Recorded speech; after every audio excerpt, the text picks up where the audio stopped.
Wildfire. Wildfire. Before a wildfire, create an emergency kit. Examine for and remove fire hazards in and around your home. Keep a satisfactory sprinkler around your house. Learn fire safety techniques and teach them to members of your family. Have fire drills with your family on a regular basis. Wildfires can occur anywhere, but are common in the forested areas of the United States and Canada. They are also likely in many places around the world, including much of the vegetated areas of Australia, as well as the western Cape of South Africa. Therefore, watch out, Canadians.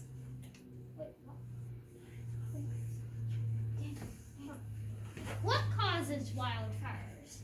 Wildfires can be caused by accumulation of dead matter, leaves, twigs, and trees that can create enough heat in some instances to spontaneously combust and ignite the surrounding area.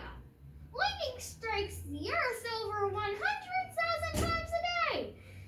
10 to 20 of these lightning strikes can cause fire.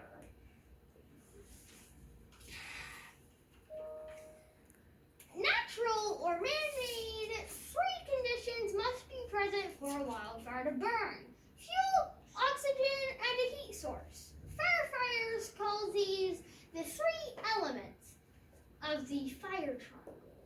Fuel is any flammable material surrounding a fire, including trees, grasses, brush, and even homes. And school buildings and stuff like that. Here is a video if needed. Should we play it? Yeah. Only 5 minutes.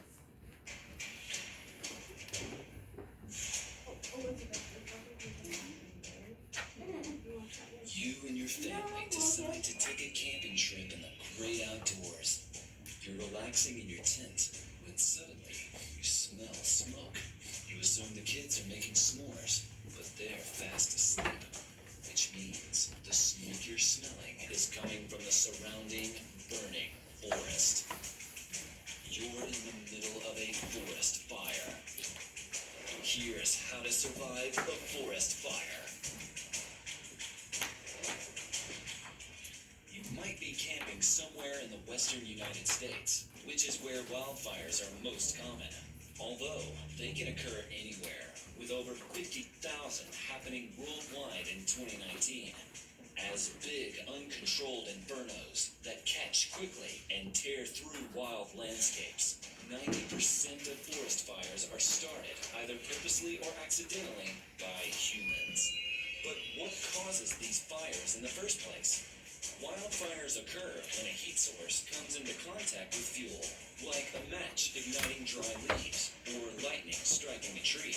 And under extreme conditions, they can reach flame heights of 50 meters or more and temperatures exceeding 1,200 degrees Celsius.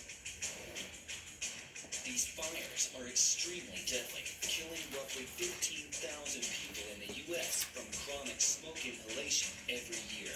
So what should you do if you're caught in a raging blaze? Pack up the expensive camping gear you spent 2 weeks' pay on and make a run for it? Soak yourself down to avoid catching fire? Get naked and make a break for it? Well, there's no reason to get naked unless you're wearing synthetics, because synthetics will burn very quickly. But there are other critical steps you should follow to safely survive a forest fire. Step 1. Remain calm. It's important to stay calm. Don't panic and start running, thinking you'll beat the fire, because you won't. Fires travel at extremely high speeds, making an on-foot escape nearly impossible. The worst thing you can do is use up your limited oxygen with shallow, panicked breathing. So, it's time to take a deep breath and prepare for what's to come. Step 2. Protect yourself. Cover your airways. Otherwise, you're running the risk of severe smoke inhalation that may prove fatal. use whatever clothing you have to cover your mouth and nose. And if you can't move any further, look for non-flammable, safe places to hide under, such as large boulders or downed logs. Step 3. Assess your location. Scan the nearby trees and try to find anything of a hardwood variety to shelter near. They're more difficult to ignite and burn slower. Conifers are not your friends today. They burn extremely fast. Remember, forest fires seek oxygen and travel quicker uphill rather than downhill. So make your way to the bottom of any hill if possible. And if the area is clear of vegetation, even better. Step 4. Find cover. Next, find a ditch. If you can't find one close by, you might want to start digging in an open space with soft ground. Make sure to cover yourself with whatever you have available. Clothing, blankets, or soil are your best options. Or perhaps cover will be provided for you, like it was for California wildfire survivor Nicole Jolly, who found herself trapped in a car engulfed in flames. She jumped out of her vehicle through smoke and ash, and was lucky enough to make it to a nearby fire truck, where they helped her into the truck and put a fire blanket over the windows to wait out the flames. Step 5. If possible, call for help. Let the authorities know about the fire and your last known location. That way, they have a better chance of rescuing you in time from a pinpointed search area. So, if you ever find yourself in a forest fire, remember to stay calm, cover your mouth and nose, assess your area, make a plan, and call for help. And hopefully someone will come to assist you through the hellish conditions. Of course, if more people had listened to Smokey the Bear, you probably wouldn't be in this situation to begin with. But speaking of bears, if you should happen to encounter a less than friendly one, check out... Yeah, that's basically, done. Yeah, The video. How do we do this? the video is done. The reason How to why we decide skipped that. whether to evacuate or not. If you feel you are in danger, leave for your safety.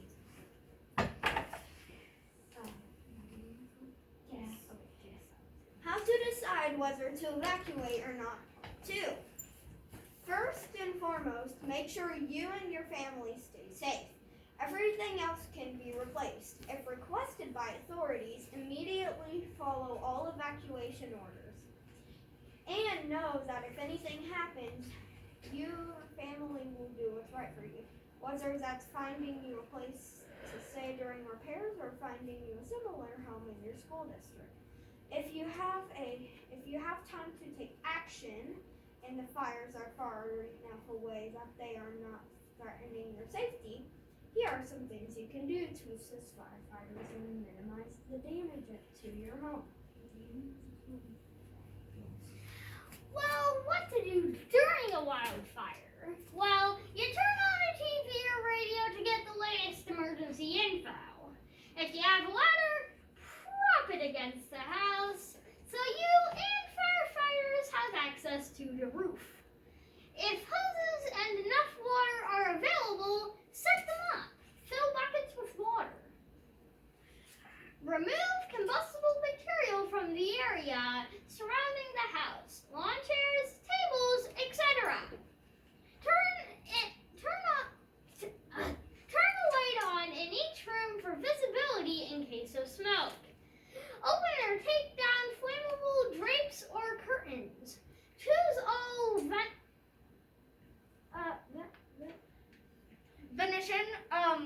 Venetian blinds and non-flammable window coverings. Move upholstered furniture away from windows and sliding glass doors. Be ready to evacuate all family members and pets when requested to do so. Turn off air conditioning / air circulation systems. Detach electrical garage doors. Back in your car and leave the keys in the ignition.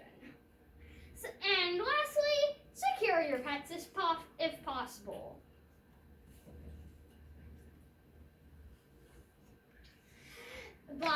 what you should do before a wildfire is here. Oh, wait. Create defensible space to separate your home from flammable vegetation and materials. Minimum 30 feet. Adhere to all local fire and building codes and weed abatement or ordinances. You don't have to do it, right? Keep all trees and shrub limbs trimmed so they do not come into contact with electrical wires or overhang your chimney. Do not, by the way, do not trim around power lines yourself. Call a professional for that. Prune, which means cut or snip.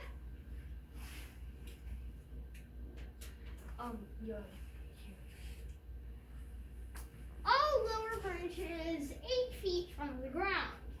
Keep trees adjacent to buildings free of dead or dying branches. Stack firewood away from your home and other buildings. Keep clearance around your piles. Keep roof surfaces clear of pine needles, leaves, and debris at all times. Clean chimneys and check and maintain spark arresters twice a year. Keep rain gutters clear of debris at all times. Use approved fire-resistant materials when building, renovating, or retrofitting structures. Be sure your house numbers show clearly from the street, both day and night. Store combustible or flammable materials in approved containers. Store all important papers in a fireproof container or keep copies at another location. Make evacuation plans with family members. Include several options with an outside meeting place and contact person. Practice regularly. Keep battery-operated radios and flashlights with additional fresh batteries on hand. Don't know where you're gonna get the batteries, but okay. Just buy a lot of batteries. And Have a 3-day supply of food and water on hand. Plan for 1 gallon of water per person per day, and food that won't spoil. Keep a manual can opener and emergency tools, including a fire extinguisher, battery-powered radio, flashlight, and plenty of batteries. So that's where we get batteries. yes.